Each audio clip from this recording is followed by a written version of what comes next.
Everybody says big markets have an advantage. More people, more money, more media, more attention. And nowhere represents that idea better than New York City. So if big markets are such a huge advantage, why do small market teams keep winning championships? And why do organizations like the Spurs keep finding ways to come back? Today, we're putting one of sport's biggest assumptions on trial, the belief that bigger markets create bigger winners. Let's follow the money.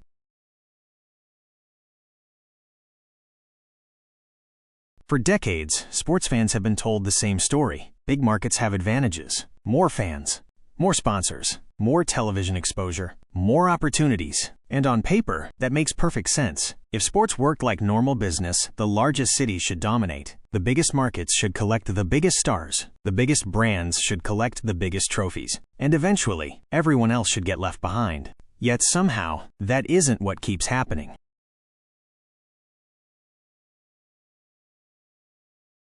When we look at championship history, something strange appears. The biggest city doesn't always win. The loudest market doesn't always win. The richest market doesn't always win. Instead, small market teams continue to find ways to compete. And sometimes, they find ways to dominate, which raises an uncomfortable question. If market size is such a powerful advantage, why doesn't it guarantee championships? Why doesn't New York win every year? Why doesn't Los Angeles win every year? Why doesn't attention automatically become success?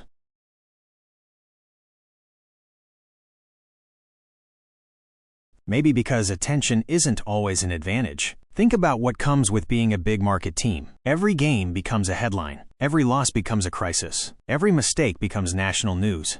Talk shows, podcasts, social media, reporters, celebrities, expectations, pressure. Attention creates opportunity. But attention also creates noise. The spotlight that helps build a brand can also make it harder to build a winner.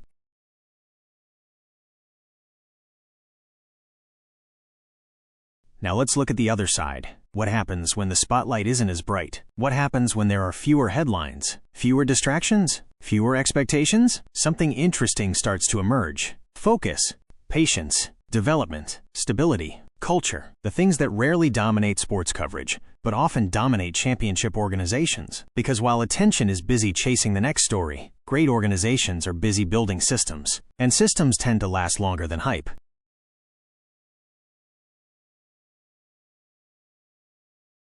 Which brings us back to the Spurs, because this isn't just a story about one player, and it isn't just a story about one season. It's a story about an organization that keeps finding ways to reinvent itself. Different players, different eras, different challenges. Yet somehow, the Spurs keep returning to relevance. Why? Because organizations survive longer than stars. Culture survives longer than hype. Systems survive longer than headlines. And that may be the real lesson hidden inside this finals matchup. Not that small markets are better, not that big markets are worse, but that winning and attention aren't always the same thing. Big markets attract attention. Small markets can focus on winning. And those aren't always the same thing. Because in sports, the biggest story isn't always the biggest market. Sometimes it's the organization quietly building something that lasts.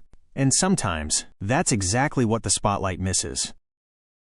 So what's the real advantage? A bigger market or a better organization? Maybe big markets attract attention. Maybe small markets develop champions. And maybe those two things aren't always the same. Let me know what you think in the comments below. If you enjoyed this breakdown, hit the like button, subscribe to Sportivelli so you never miss another look at the game behind the game, and share this video with somebody who thinks sports are only about the box score. Until next time, let's talk post-game.